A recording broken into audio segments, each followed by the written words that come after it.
Ricky Thornton Jr. might not have had the best start to the Florida-Georgia Speed Weeks with the dirt late models, but he sent multiple messages to his competitors, both on and off the track tonight, down there winning his second race at All-Tech in Lake City, Florida. So let's kind of get into this right here. He qualified third or started third after advancing through the heat races. He got shuffled back here after a number of cautions. The track was eating a lot of people up, especially in turn 2. I don't know if it was they couldn't see the wall there or whatever. Eventually, they did scrape it, and it didn't seem like anyone had any other issues with that. But then after they did that, there was a bunch of problems in like turns 3 and 4, where a lot of people were getting beat up, including Kyle Bronson, Jonathan Davenport, Mike Marlar, etc. So lots of cautions, especially in the beginning half of the race. But eventually, things kind of settled out. Ricky Thornton Jr. would kind of get shuffled back here on a restart. He would go back to 4th right here. And was involved in a really good battle between Dalton Wilson and Hudson O'Neal. And Devin Moran tried to peek his nose in there too, but he wouldn't really play a factor in this kind of battle for 2nd, 3rd, and 4th, with Spencer Hughes leading the race at this point. So obviously 29 laps to go of the 50-lap feature, so we're not even at halfway yet. But you can see here he does get a little bit shuffled back. Dalton Wilson is in 2nd. Hudson O'Neal up there on 3rd. Ricky in 4th. Let's just take a look at this right here real quick. And you can kind of see how he gets shuffled here.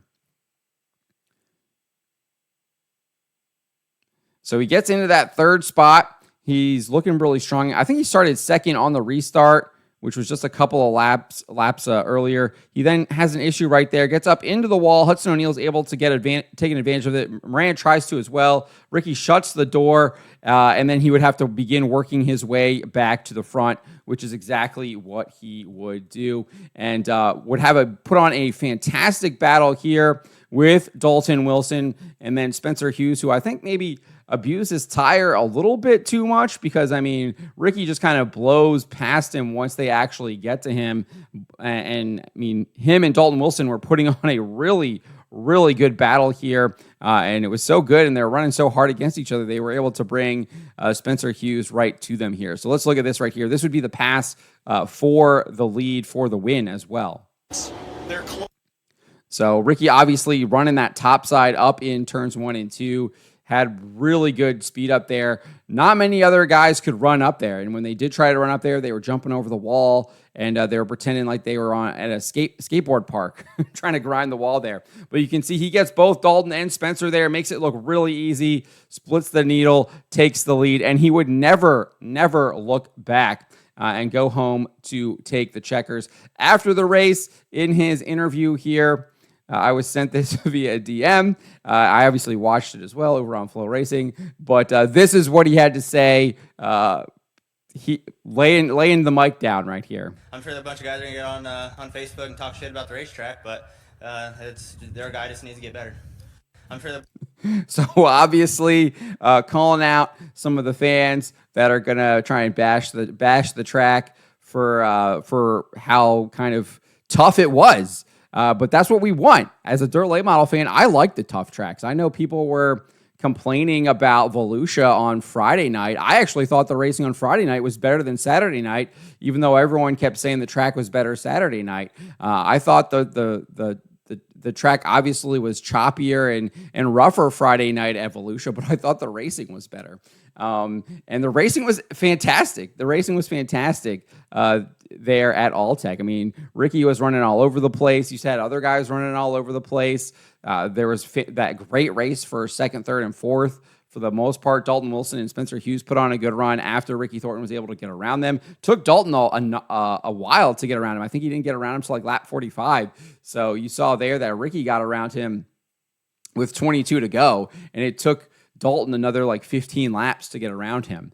And then Spencer was able to hold off a late charging Hudson O'Neal. I mean, it was great racing. And then we saw people coming from the back, too. We didn't actually get to watch it, unfortunately. But Davenport started at the rear, had to take a provisional. He was up to 11th at one point before he got involved in an accident. Something happened. I don't even think we got to see a replay, but he was working his way through the field. Brandon Overton was working his way through the field. Brandon Shepard was working his way through the field. So it looked like there was a lot of good racing. We got to see some of that a little bit when they went back there with Mike Marlar, Garrett Alberson. There was a lot of good racing happening, but obviously people were trying to push the limits, and sometimes that turn 2 came up and gobbled them.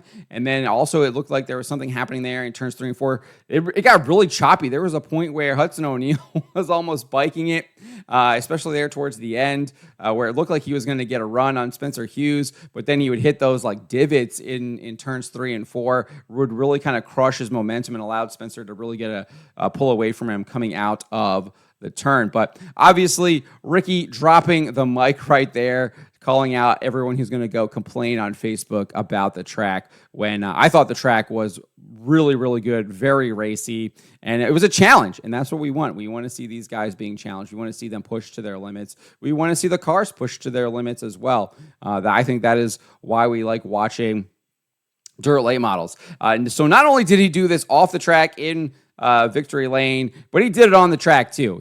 His statement, absolute statement race here, reminded me of I think it was Lernerville, the Firecracker 100, where he like smoked the field by like 15 seconds. And I remember Marlar did an interview afterwards saying like, man, we got to do something to figure it out because we're way off the mark. But I think this is kind of a very similar case here. I mean, look at the gap here. This is from Jacqueline Rumley, almost 8.5 second lead. It was 8.423 over Dalton Wilson by the end of the race. And then if we scroll down here, there was only 8 cars left on the lead lap. He lapped Garrett Alberson at the checkers. He passed him while he was taking the checkered flag. Garrett Alberson ended up a lap down. And you give him another 5 laps, he's probably going to catch Turbo. I mean, he was booking it, man. He was booking it. So, I mean, maybe not. Turbo is what?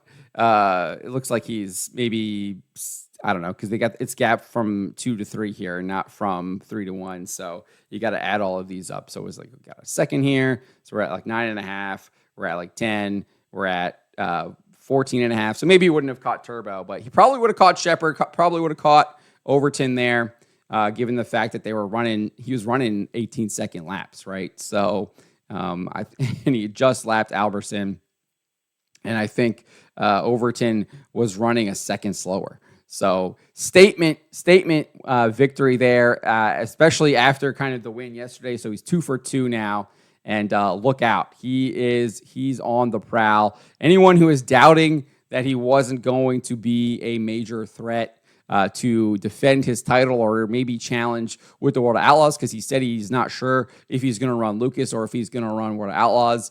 I think he just proved them wrong. He's going to be a competitor. He is still one of the best, if not the best.